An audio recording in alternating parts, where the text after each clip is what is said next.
Oregon's largest public solar array breaks ground in Klamath Falls. When it broke ground in 2011, the University Solar Project was the largest multi-site solar power project ever attempted in Oregon. But behind the cheery ceremonies, it was plagued with problems. Problems that might have gone unnoticed were it not for the work of two investigative journalists and their access to public records.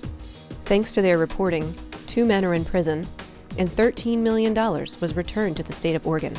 The state could win back up to $30 million before this story ends. Jeff Manning and Ted Sickinger are longtime reporters at the Oregonian newspaper. I cover a lot of business, a lot of scandal, a lot of white-collar crime. I cover kind of investigative watchdog stories at the intersection of government and business. It had a name, Solar by Degrees, and it was going to be a great win-win proposition for the state. It was going to get a bunch of people onto solar power. It was going to use a bunch of local contractors. Everybody wins. And it turns out that, the promises that were made, none of them held up. Not only that, but there was just basic fraud and criminality to those projects. Whatever rock you want to turn over in that program, there was a great story there, and all based on records, and access to records. In 2014, Jeff Manning got a tip about the Oregon University System solar project. The tipster said the promise of local jobs had never come true. There was going to be a lot of jobs at Solar World, the Hillsboro solar panel manufacturer. That didn't last long.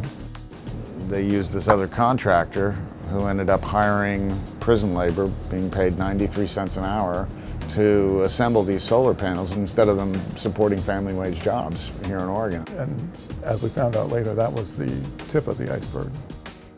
Over the last biennium, the governor's office says around $100 million in tax credits were granted through the Oregon Business Energy Tax Credit Program.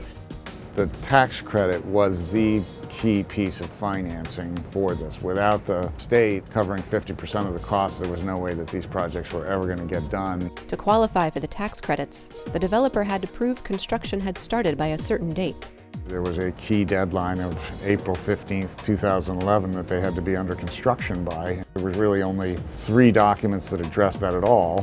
One was an invoice for $14,200 that showed they were already supposedly setting up all these projects. But the reporters determined the invoice was a fake.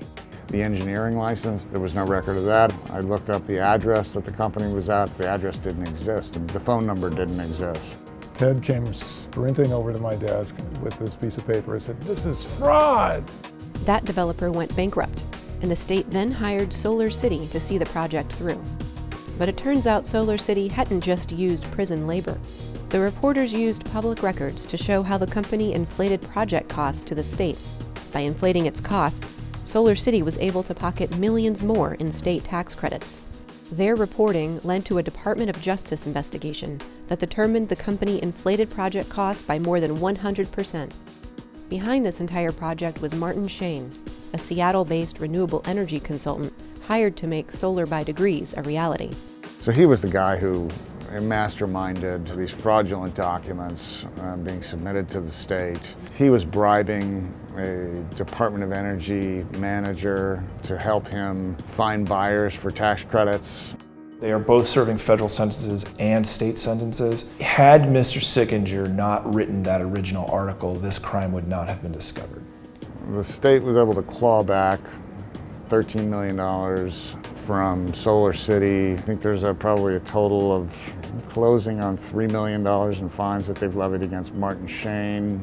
They've got another civil lawsuit pending for another $12 million. At the end of the day, conceivably looking at close to $30 million. When officials talk about public records law, they often complain about the cost of providing public information. But what they don't often talk about is the benefit to the state and to the taxpayers of having this information accessible to the public and to journalists.